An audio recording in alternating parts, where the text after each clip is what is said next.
जय हिंद फ्रेंड, हिंदी और प्राइड में आप सभी का स्वागत है। फ्रेंड्स, यहाँ पे हम जो टॉपिक आज करने वाले हैं वो है हिंदी साहित्य इतिहास के प्रमुख ग्रंथ एवं रचनाकार। प्रीवियस के वीडियो में हमने देखा हिंदी साहित्य के परिभाषा संबंधी जो भी परिभाषाएं रचनाकारों के द्वारा दी गई हैं तो उसको हमने देखा था, और साथ ही साथ ये भी देखा कि हिंदी साहित्य इतिहास लेखन में किस किस लेखकों द्वारा जो रचनाएँ लिखी गई हैं, कौन सी लैंग्वेज में लिखी गई हैं, किस सन में लिखी गई हैं, उनका प्रकाशन वर्ष क्या है। इसमें जो सेकंड टॉपिक इम्पॉर्टेंट है वो ये प्रमुख ग्रंथ एवं रचनाकार से संबंधित क्वेश्चन पूछे जाते हैं।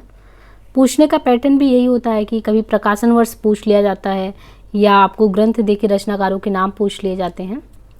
और इस तरीके से आपको प्रीवियस के अगर क्वेश्चन पेपर का पैटर्न देखना है तो हमने जो सीरीज करा रखा है असिस्टेंट प्रोफेसर का, उस सीरीज में जाइए और टॉपिक वाइज जैसे हम यहाँ पे कंटिन्यू लेके चल रहे हैं आपको हिंदी साहित्य इतिहास से शुरुआत करके, वैसे ही हमने वहाँ पे प्रीवियस के क्वेश्चन भी कराए हैं। तो यहाँ पे आप पढ़ के उसे प्रैक्टिस सेट लगा सकते हैं, आइडिया भी होता रहेगा। तो यहाँ पे जो टॉपिक हमारा इतिहास ग्रंथ, यहाँ पे इतिहास ग्रंथ में देखिए जो पहली रचना है हिंदी काव्यधारा। हिंदी काव्यधारा का प्रकाशन वर्ष 1944 है। इसी तरीके से क्वेश्चन आता है, आपको क्रमशः जो है 4 सन का नाम दे देगा और उसमें आपको लगाना रहेगा असेंडिंग ऑर्डर में, डिसेंडिंग ऑर्डर में। तो इस तरीके से प्रश्न आते हैं। तो यहाँ रचना भी हमने वैसे ही लिया है। हिंदी काव्यधारा जो है 1944 में आया है। इसको पंडित राहुल सांकृत्यायन इसके रचनाकार हैं। हिंदी काव्य की धारा, ये रचना है पंडित राहुल सांकृत्यायन के द्वारा। कब? 1944 में प्रकाशित किया गया। हिंदी साहित्य का वैज्ञानिक इतिहास 2 भागों में। यहाँ पे इस वैज्ञानिक को पकड़िए, हिंदी साहित्य के जो वैज्ञानिक में वैज्ञानिक के द्वारा ये जो लेखन है, ये वैज्ञानिक इतिहास का, ये गणपति जी के द्वारा लिखा गया है। तो गणपति जो है 1965 ईस्वी, है ना। हिंदी साहित्य का वैज्ञानिक इतिहास 2 भागों में है, 1965 ईस्वी। और इसको लेखक किसने लिखा? तो गणपति चंद्र जी ने लिखा है। वैसे भी ऐसे याद कर सकते हैं, गणेश जी जो है पूज्य भगवान सबसे आगे रहते हैं, तो गणपति जो है सबसे आगे हैं। तो उन्होंने वैज्ञानिक ढंग से लिखा। कब? 1965 में। 2 भागों में इतिहास को विभाजित करके लिखा। 1986 में लिखा गया रामस्वरूप चतुर्वेदी जी के द्वारा, और इन्होंने संवेदना को लिखा। यानी हिंदी साहित्य में किसी ने काव्यधारा पे लिखा, कोई वैज्ञानिक विधि से लिखा, किसी ने संवेदना और साहित्य पर लिखा। तो संवेदना और साहित्य 86 में लिखने वाले थे रामस्वरूप चतुर्वेदी। हिंदी साहित्य का अतीत करके जो है इसके लेखक कौन है? हिंदी साहित्य का अतीत 2 भागों में विभक्त है। तो हिंदी साहित्य का अतीत जो है ये आचार्य विश्वनाथ प्रसाद मिश्र के द्वारा लिखा गया। तो जहाँ पे भी अतीत आए, अभी इसके पहले हमने संवेदना देखी, वैज्ञानिकता देखी, काव्य देखा, अभी हम अतीत देख रहे हैं। तो अतीत पे किसने प्रकाश डाला? विश्वनाथ ने। जो विश्व विजेता होगा वही अतीत देके वर्तमान को आगे बढ़ाने का प्रयास करेगा। तो विश्वनाथ प्रसाद मिश्र ने जो 2 भागों में विभक्त कर हिंदी साहित्य का इतिहास लिखा। अब यहाँ पे देखिए काव्य भाषा पे तो लिखा, लेकिन भाषा का विकसित रूप देखना है तो ये 1924 में डॉक्टर श्याम सुंदर दास ने 2 रचनाओं को किया भाषा पे। एक तो भाषा का विकास कैसे हो, एक भाषा और साहित्य। तो ये दोनों ही रचनाएं 6 साल के अंतराल पे लिखी गई। 1924 में इन्होंने भाषा का विकास लिखा और भाषा और साहित्य मिला के 1930 में लिखा डॉक्टर श्याम सुंदर दास ने। और डॉक्टर श्याम सुंदर दास का ही ये बहुत इंपॉर्टेंट रचना है कोविद रत्नमाला। अब देखिए कोविद रत्नमाला इन्होंने 2 भाग में लिखा। पहला भाग जो इनका था 1909 में आया था, दूसरा भाग 1914 में आया था डॉक्टर श्याम सुंदर दास का। तो यहाँ पे 3 रचनाएं हमको क्रम से जो है श्याम सुंदर दास का पढ़ना है। और उसमें भी देखें तो सबसे पहले श्याम सुंदर दास जी ने कोविद रत्नमाला 2 भागों में लिखा, 1909 में, फिर 14 में लिखा, 24 में इन्होंने भाषा का विकास लिखा, 30 में इन्होंने भाषा और साहित्य पे लिखा। इसके बाद देखिए राजस्थानी भाषा और साहित्य। राजस्थानी भाषा और साहित्य जो है, और एक राजस्थानी का पिंगल साहित्य है। ये दोनों ही भाषा और साहित्य और पिंगल साहित्य ये मोतीलाल मेनारिया के द्वारा लिखा गया। हिंदी वीर काव्य। हिंदी में अगर किसी ने वीर काव्य लिखा है तो लिखने वाले कौन है? टीकम सिंह तोमर। नाम से कुछ लग रहा होगा, तोमर। तोमर ने वीरता भरी काव्य पे लेखन किया, और ये कब किया? 1945 में। और काव्य शास्त्र का इतिहास किसने लिखा है? तो यहाँ पे जो काव्य शास्त्र का इतिहास के लेखक हैं भागीरथ मिश्र। आधुनिक हिंदी का आदिकाल। अब देखिए हिंदी कौन सी लिखी गई, आधुनिक हिंदी। लेकिन आधुनिक हिंदी का आदिकाल किसने लिखा है, तो ये 1973 में श्री नारायण चतुर्वेदी ने। ये भी क्वेश्चन कई बार आया है, हिंदी साहित्य 20वीं सदी, तो 20वीं सदी का इतिहास किसने लिखा है, तो नंदुलारे वाजपेयी ने लिखा है। हिंदी साहित्य 20वीं शताब्दी 1945 में। हिंदी साहित्य 20वीं शताब्दी, नंदुलारे वाजपेयी 1945। इसके बाद देखें आधुनिक हिंदी साहित्य। आधुनिक हिंदी साहित्य 1950 में नंदुलारे वाजपेयी। हिंदी साहित्य का इतिहास करके 1931 में रमाशंकर शुक्ल रसाल। हिंदी भाषा का उद्भव कैसे हुआ, उसका विकास कैसे हुआ, तो उदय नारायण तिवारी। हिंदी भाषा का उद्भव और विकास। कविता कौमुदी, कई बार क्वेश्चन पूछा गया। कविता कौमुदी 1917 में राम नरेश त्रिपाठी ने कविता कौमुदी लिखा है। भाषा काव्य संग्रह 1873 में महेश दत्त शुक्ल ने। हिंदी भाषा का पहला लिखित अगर ग्रंथ है साहित्य इतिहास का, तो वो भाषा काव्य संग्रह ही है, महेश दत्त शुक्ल के द्वारा 1873 में। हिंदी साहित्य का विवेचना किसने किया, विवेचनात्मक इतिहास किसने लिखा, तो 1930 में विवेचनात्मक जो है इतिहास सूर्यकांत शास्त्री के द्वारा लिखा गया। इसके बाद देखें तो आधुनिक हिंदी साहित्य का, यानी जो आधुनिक हिंदी है, आधुनिक हिंदी साहित्य का इतिहास किसने लिखा, तो 1934 में कृष्ण शंकर शुक्ल ने। आधुनिक हिंदी साहित्य का इतिहास 1934 ईस्वी में कृष्ण शंकर शुक्ल ने लिखा।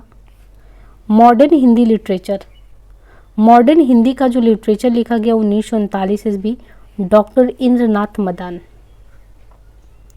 Modern Hindi literature 1939 doctor Indranath Madan के द्वारा लिखा गया।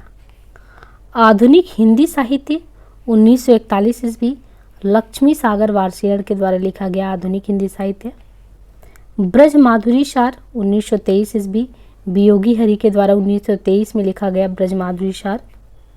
हिंदी साहित्य का दूसरा इतिहास 1996 ईस्वी, हिंदी साहित्य का दूसरा इतिहास 1996 ईस्वी, ये है डॉक्टर बच्चन सिंह के द्वारा लिखा गया। तो यहाँ पे देखिए हिंदी साहित्य के इतिहास की क्रमशः बहुत सारी रचनाएं हैं और ये पूछी भी जाती हैं। यहाँ पे देखिए हिंदी साहित्य का एक आधा इतिहास लिखा गया 2003 में, डॉक्टर सुमन राजे के द्वारा हिंदी साहित्य का आधा इतिहास 2003 में लिखा गया। 1973, पहले हमने 1873 भाषा काव्य संग्रह के लिए पढ़ा, 100 साल बाद 1973 हिंदी साहित्य का इतिहास, डॉक्टर नगेन जो कि प्रधान संपादक है। ये पुस्तक भी बहुत ही ज़्यादा प्रसिद्ध है, अक्सर हम लोगों के पास रामचंद्र शुक्ल जी का रहता है या डॉक्टर नगेन का रहता है, बच्चन का रहता है। तो यहाँ पे हिंदी साहित्य का जो 1973 में इनका लिखा गया है, प्रधान संपादक इसके डॉक्टर हरदयाल संपादक हैं, बाकी डॉक्टर नगेंद्र हैं। हिंदी साहित्य का एक मौखिक इतिहास है, तो मौखिक जो है वो नीलाव के द्वारा लिखा गया मौखिक इतिहास।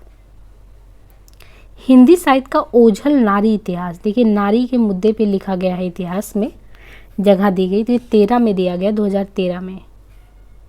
2013 में हिंदी साहित्य का जो ओझल नारी इतिहास है नीरजा माधव के द्वारा 2013 में।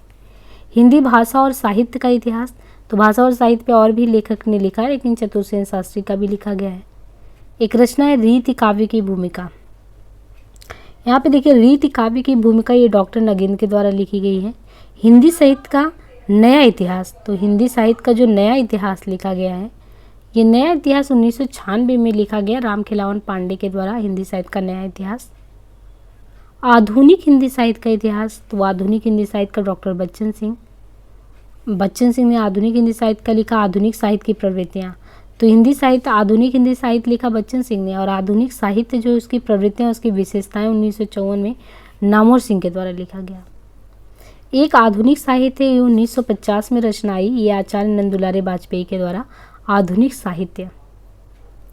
और हिंदी साहित्य एक आधुनिक परिदृश्य करके 1967 में आया, हिंदी साहित्य एक आधुनिक परिदृश्य। 1967 सच्चिदानंद हीरानंद वात्स्यायन अज्ञेय। हिंदी के प्राचीन कवि एवं उनकी कविताएं, हिंदी के प्राचीन कवि एवं उनकी कविताएं, दक्षिणी हिंदी काव्यधारा, ये महापंडित सांकृत्यायन के द्वारा। हिंदी साहित्य का इतिहास रमाशंकर शुक्ल रसाल के द्वारा। हिंदी साहित्य युग और प्रवृत्तियाँ करके शिव कुमार शर्मा का हिंदी साहित्य युग और प्रवृत्ति। हिंदी भाषा और साहित्य, तो हमने कहा ना कि भाषा और साहित्य इसके पहले भी बहुत सारी रचनाएं रची गई हैं, लेकिन यहाँ पे 1949 में चतुर्सेन शास्त्री के द्वारा। इनके अलावा हिंदी वाङ्मय 20वीं शताब्दी, हिंदी वाङ्मय 20वीं शताब्दी डॉक्टर नगेंद्र का, हिंदी साहित्य डॉक्टर धीरेन्द्र वर्मा का, हिंदी आलोचना उद्भव और विकास करके डॉक्टर भगवत स्वरूप मिश्र का, हिंदी काव्य की सामाजिक भूमिका, तो हिंदी काव्य की सामाजिक भूमिका डॉक्टर शंभुनाथ सिंह के द्वारा, साहित्य का इतिहास दर्शन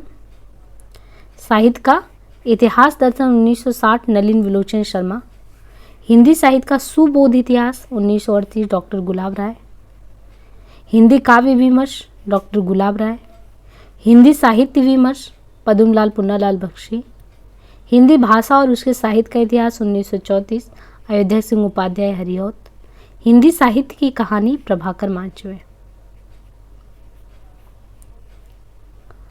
हिंदी साहित्य का इतिहास राधा वल्लभ संप्रदाय सिद्धांत और साहित्य 1996 डॉक्टर विजेंद्र स्नातक के द्वारा, ये राधा वल्लभ संप्रदाय पे, और चैतन्य संप्रदाय और उनका साहित्य करके है, ये डॉक्टर प्रभुदयाल मीतल का, हिंदी साहित्य का साबर्टन, ये हिंदी साहित्य का सबाल्टन करके है राजेंद्र प्रसाद सिंह का, हिंदी साहित्य इतिहास के सिद्धांत डॉक्टर शिव कुमार मिश्र, और ये जो दोनों रचनाएं हैं ये स्केच ऑफ हिंदी लिटरेचर 1917, भाषा अंग्रेजी है, स्केच ऑफ हिंदी लिटरेचर का, ये पादरी एडविन ग्रिप्स, तो इसको हमने पहले भी याद करवाया था आपको जब क्वेश्चन सॉल्व कर रहे थे कि हिस्ट्री किसने लिखी है, साहित्य का हिस्ट्री किसने, साहित्य का इतिहास किसने लिखा, पादरी FEKE 1920, उनसे पहले ग्रिप्स महोदय ने स्केच खींचा, तो ग्रिप्स ने 1917 में स्केच खींचा, स्केच किस भाषा में खींचा, अंग्रेजी में दोनों ही हैं, स्केच ऑफ हिंदी लिटरेचर भी अंग्रेजी है, हिस्ट्री आप भी है, लेकिन ये 3 साल बाद लिखा गया FEK महोदय के द्वारा, और डॉक्टर सुमन राजी के द्वारा साहित्य के इतिहास संरचना और स्वरूप पर प्रकाश डाला गया।